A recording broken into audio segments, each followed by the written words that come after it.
Hello students. तो जैसे कि मैंने आपको प्रॉमिस किया था कि जो क्वेश्चन पेपर फॉर्मेट है हमारा 70 मार्क्स का फाइनल एमएसबीटी बोर्ड का, उसमें किस प्रकार आंसर्स लिखने हैं, किस प्रकार अच्छे से स्कोरिंग करनी है, क्या फॉर्मेट है, अगर 4 मार्क्स का सवाल है तो कितने पेजेस लिखने हैं, कितनी लाइंस लिखनी है, ऑल डिटेल्स मैं इस वीडियो में आपको देने वाला हूँ ताकि आपका स्कोरिंग जो आए 70 में से मोर देन 65 या ऑलमोस्ट 65 की तरफ चला जाए। देखो, प्रिपरेशन अगर की है तो कॉन्फिडेंस आ जाएगा कि 65 प्लस तो आपको आए। अगर प्रिपरेशन नहीं की है, मेरे जैसे कोई भी टीचर ने आपको कोई भी टिप्स बताई और आपने उस पर अमल नहीं किया तो कुछ नहीं होगा। तो एट दी एंड आपको खुद ही करना है। Self study is the best one.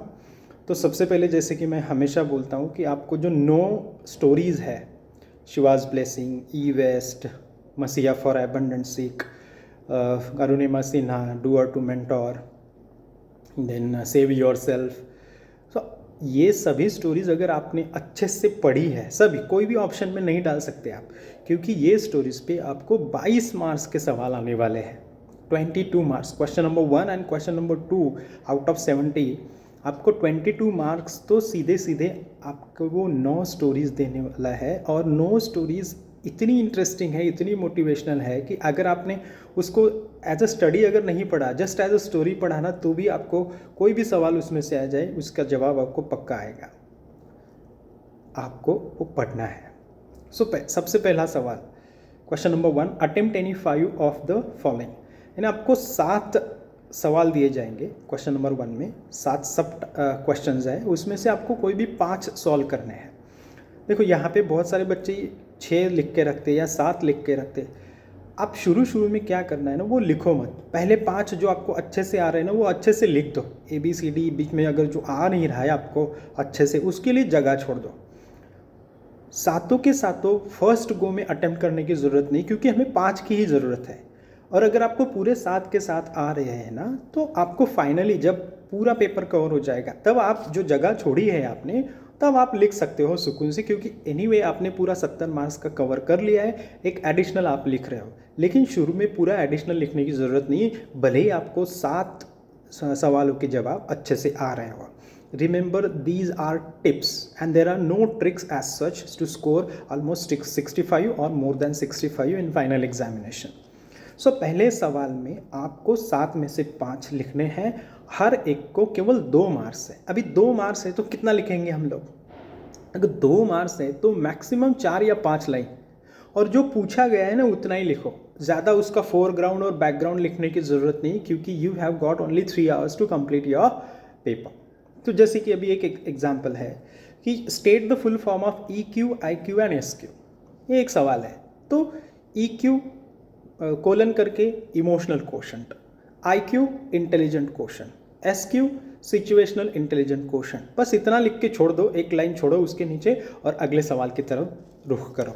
आपको ज़्यादा लिखने की ज़रूरत नहीं है, क्योंकि this is only for 2 marks. अगर आपने 2 पेजेस भी लिखे तो भी मैक्सिमम 2 ही आपको मार्क्स मिलेंगे, ज़्यादा नहीं। इसलिए be economical in terms of your words, because whatever the person has asked, answer only that much. और सवाल समझो, सवाल बिना समझे पूरा स्टोरी लिखने की ज़रूरत नहीं।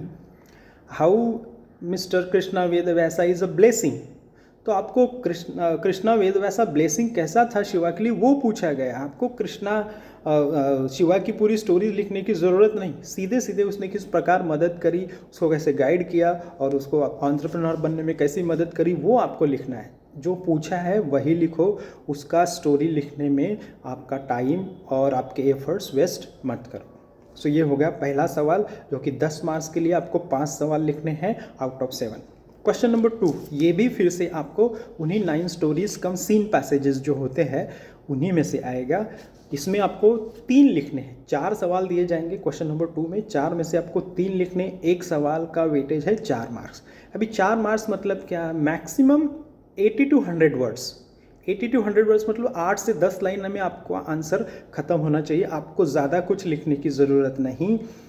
इसमें भी अगर आपने वो 9 स्टोरीज़, जैसे कि हम लोग सीन पैसेज भी बोलते हैं, अगर आपने अच्छे से पढ़ी है तो ही आपको ये लिखना आएगा। और जो पूछा गया है, जितना पूछा गया है उतना ही लिखो, ज़्यादा इधर उधर लिखने की ज़रूरत नहीं है। तो ये हो गए 22 मार्क्स जो कि आपको 9 स्टोरीज देने वाली है। I hope you understand the importance of 9 stories. और जैसे कि मैं हमेशा बोलता हूँ, उनको एक मोटिवेशनल स्टोरीज की तरह पढ़ो। बाय डिफ़ॉल्ट आपको कोई भी सवाल आ जाए उसके आंसर्स आ जाएंगे। क्वेश्चन नंबर 3 है 12 मार्क्स के लिए, यानी एक सवाल आपका 4 मार्क्स के लिए। इसमें भी आपको 4 दिए जाएंगे, 4 में से आपको 3 ही लिखने हैं। मैं ये क्यों बोल रहा हूँ आपको कभी कभी हो जाता है कि चारों के चारों आंसर्स आ रहे तो हम लोग लिखते जाते हैं and don't waste your time. अगर आपको लिखना ही है तो जैसे कि मैंने बोला, जगह छोड़ दो, जब पूरा पेपर कवर हो जाएगा तब आप वो एक्स्ट्रा का लिखते रहो, कोई इशू नहीं।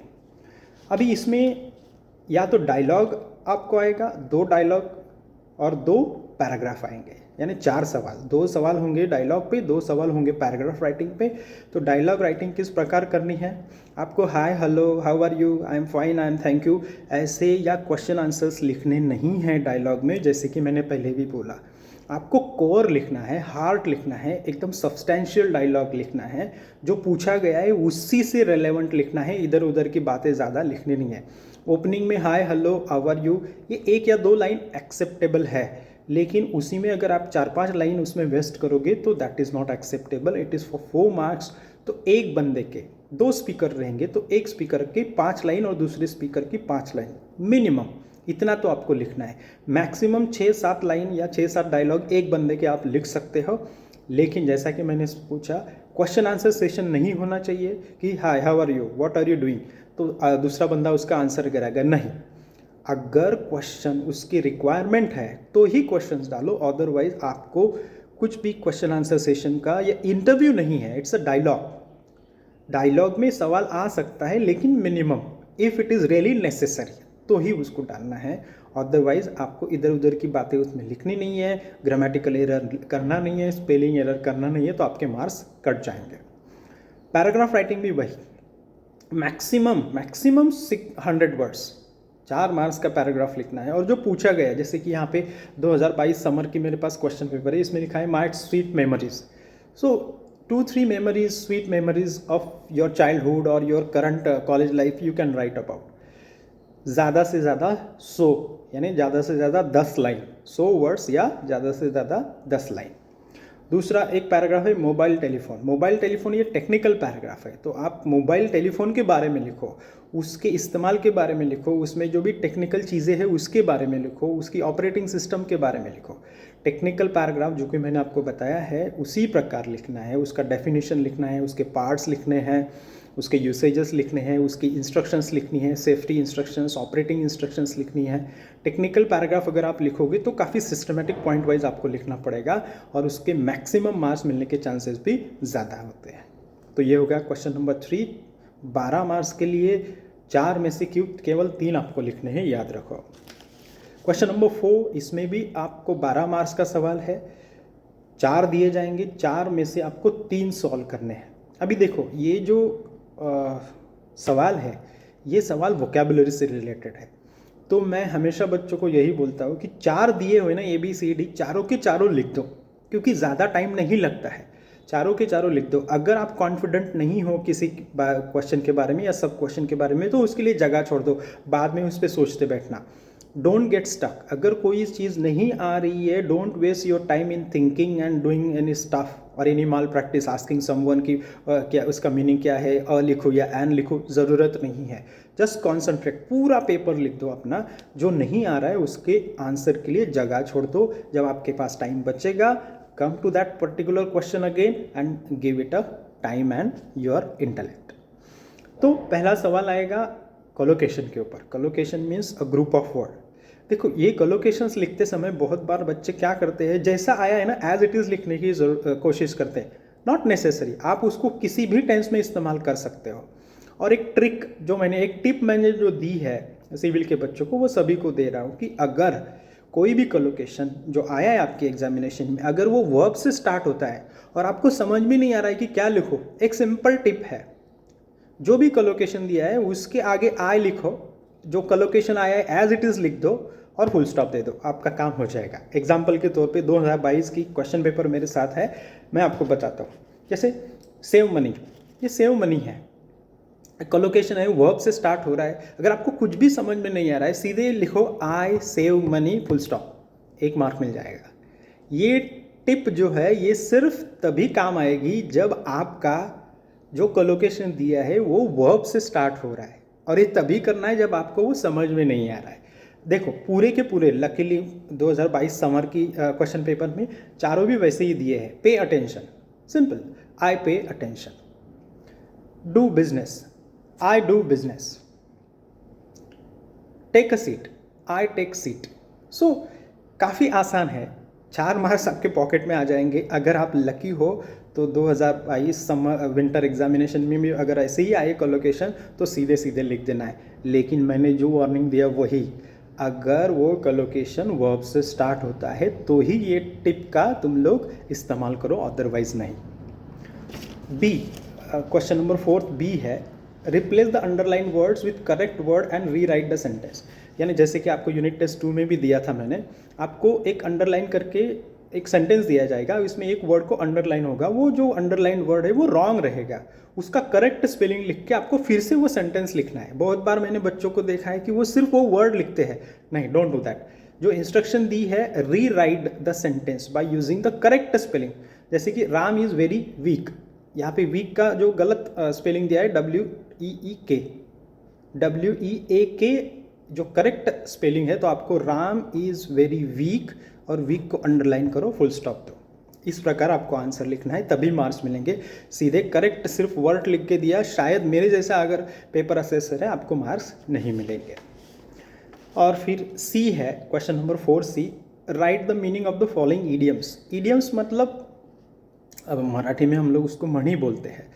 ये बरसों से ऐसे चलती आई हुई कुछ चीज़ें हैं, कुछ वर्ड्स है, कुछ सेइंग्स है, जिनका मीनिंग कुछ अलग होता है कॉन्टेक्स्ट में।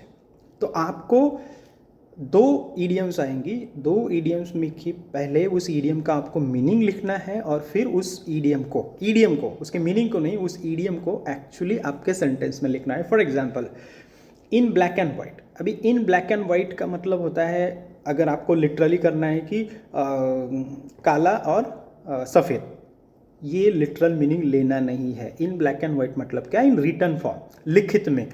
आप किसी चीज़ को किसी से लिखित में मांगते हो तो आपको इन ब्लैक एंड वाइट आंसर कैसे लिखना है सी, उसमें का पहला या दूसरा जो भी है, ब्लैक एंड वाइट कोलन, उसका मीनिंग है इन रिटन फॉर्म। जो भी कुछ चीज़ें आप मांग रहे हो किसी को लिखित फॉर्म में, तो आप उस ब्लैक एंड वाइट इस ईडियम का इस्तेमाल कर सकते हो। तो black and white means in written form, उसका मीनिंग हो गया, और उसका इस्तेमाल, I asked my boss to give me a statement in black and white. मैंने मेरे बॉस को बोला कि आपका स्टेटमेंट ब्लैक एंड वाइट में दो। ब्लैक एंड वाइट में दो मतलब क्या, लिखित फॉर्म में दो।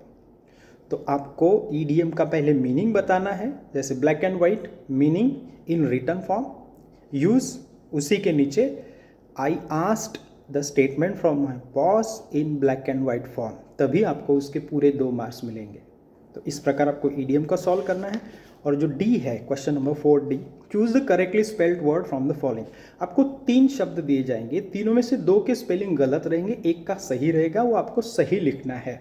जो क्वेश्चन नंबर 4D, उसमें से पहला जैसे मैसेज, तो मैसेज का जो सही स्पेलिंग है वो आपको लिखना है, बाकी चीज़ें लिखनी नहीं है। कुछ बच्चे क्या करते हैं ना, 2 आंसर्स लिख के रखते हैं, और नहीं। अगर आपने ऐसा लिखा तो एनीवे आपको 0 मिलेगा।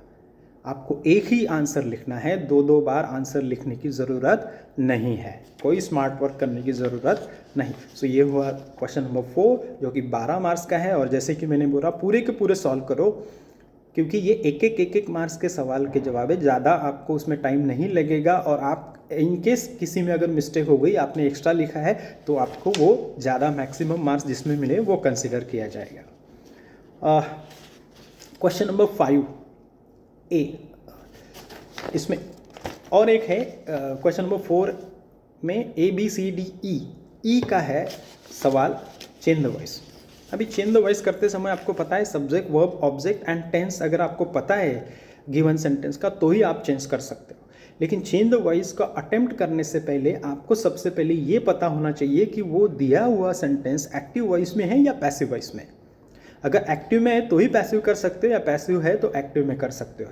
2022 की जो क्वेश्चन पेपर है उसमें एक सवाल पूछा गया है, आई मीन जो 4 सवाल है उसमें से 3 तो पूरे पैसिव वॉइस में है। देखो, by whom was she taught French, let the door be shut, I grammar is taught to us by mister Prakash. So ये तीनों सेंटेंसेस पैसिव वॉइस के हैं, और पैसिव वॉइस का एक्टिव करना थोड़ा सा डिफिकल्ट होता है। इसके लिए आपको पूरे रूल्स पता होने ज़रूरी है, प्रैक्टिस ज़रूरी है। एक्टिव पैसिव का भी मैंने वीडियो बनाया है, अगर आपको समझ में नहीं आया है go to my YouTube channel and watch it. फिर भी अगर नहीं समझ में आ रहा है यू कैन आस्क मी। तो let the door be shut, ये इंपरेटिव सेंटेंस का पैसिव वॉइस में है। देखो, आपका दिमाग ज़्यादा चलाने के लिए एक्सपेक्टेशन है। Late the door be shut ये इंपरेटिव सेंटेंस है, तो पैसिव में है, तो इसका एक्टिव होगा shut the door. So let the door be shut passive voice में है, active voice shut the door. कितना आसान है, लेकिन आपके दिमाग में पूरे रूल्स होने ज़रूरी है। आइडेंटिफाई करो एक्टिव वॉइस है या पैसिव वॉइस है। आइडेंटिफाई करने की सिंपल ट्रिक, सब्जेक्ट के अनुसार अगर वर्ब चेंज होता है तो वो होता है एक्टिव वॉइस, ऑब्जेक्ट के अनुसार अगर वर्ब चेंज होता है तो वो होता है पैसिव वॉइस। और पैसिव वॉइस में mostly third form that is V3 of the action word is used. ये सब रूल्स मैंने आपको बताया, आई होप यू रिमेंबर। फिर 5वां सवाल जो कि 8 मार्क्स के लिए है। इसमें 5th A में 3 सवाल होंगे, उसमें से 2 आपको लिखने हैं। अभी यहाँ पे आएगा आपको स्पीच लिखना पड़ेगा, ड्राफ्ट करनी पड़ेगी स्पीच। तो आपको स्पीच अच्छे से करना है, क्योंकि सिर्फ स्पीच आपको 8 मार्क्स देगा। कितना? 8 मार्क्स। यहाँ पे फेयरवेल स्पीच भी पूछा गया है, इस पे आपको इंट्रोडक्शन भी पूछा गया है, इसमें आपको वोट ऑफ थैंक्स भी स्पीच पूछी गई है। तो आपको जो भी स्पीचेस मैंने पढ़ाई है, आप कोई भी ऑप्शन में मत डालो। 3 स्पीच कोई ना कोई डिफरेंट आपको आएगी, 3 में से आपको 2 लिखनी है। इसका मतलब ये नहीं कि 2 आप ऑप्शन में रखो, नहीं, आपको पूरी की पूरी करनी पड़ेगी। Now what you need to do in question number 5th B, change into indirect speech. Change into indirect speech ये इंस्ट्रक्शन आएगा, या change the narration and change into indirect speech, दोनों इंस्ट्रक्शन सेम है, उसमें कंफ्यूजन करने की ज़रूरत नहीं।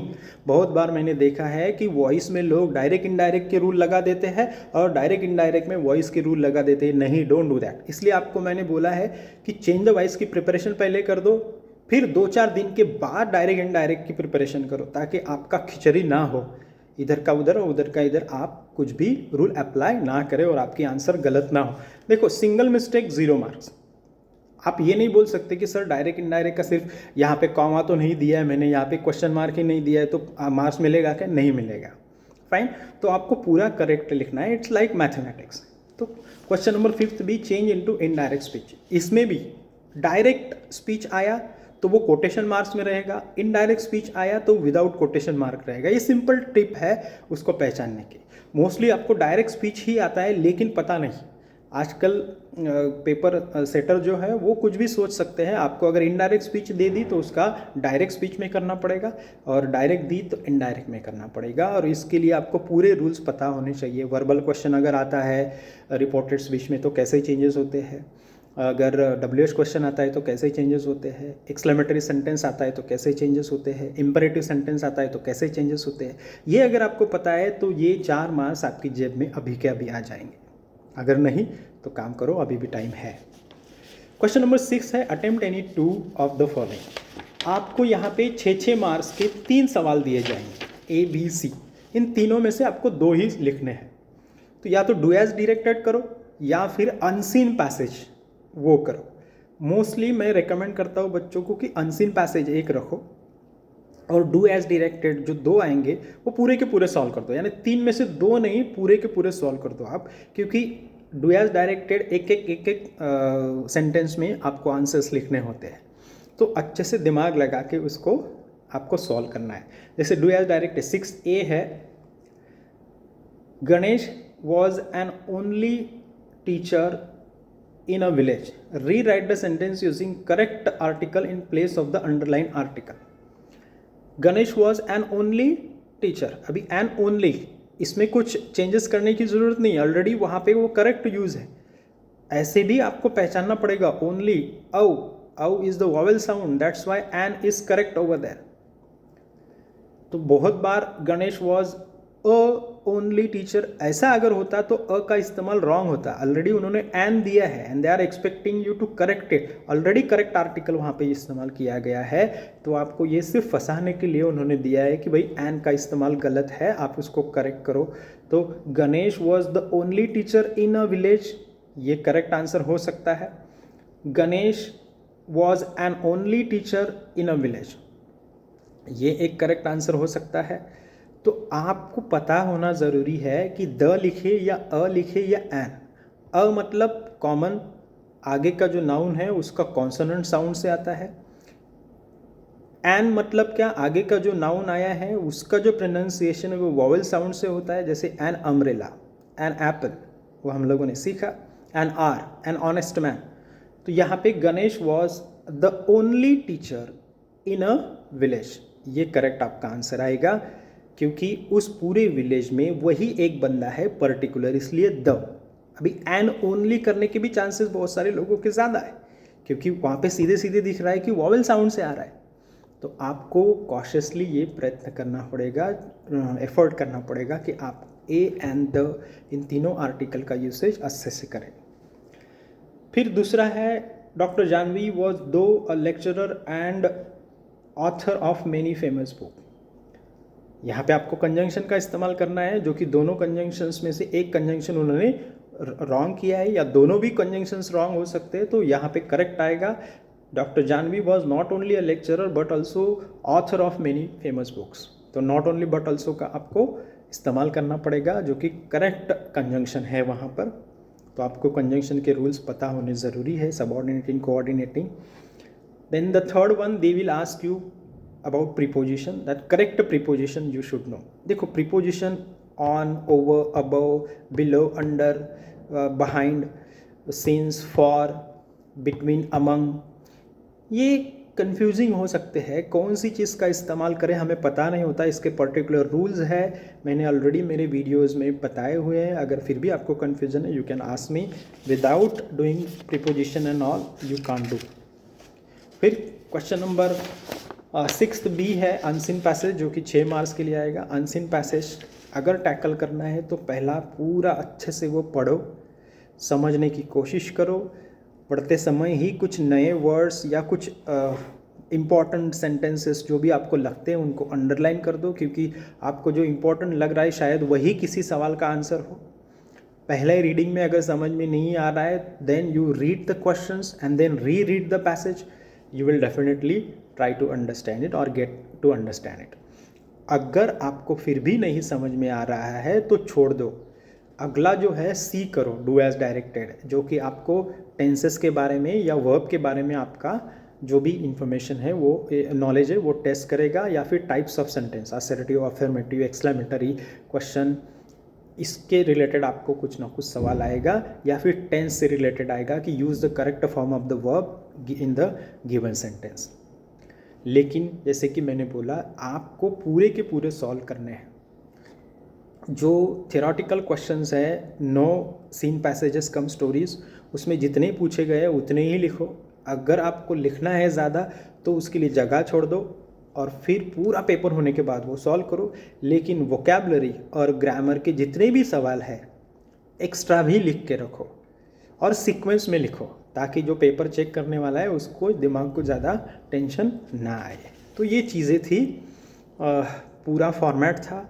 आपको इस प्रकार अटेम्प्ट करना है।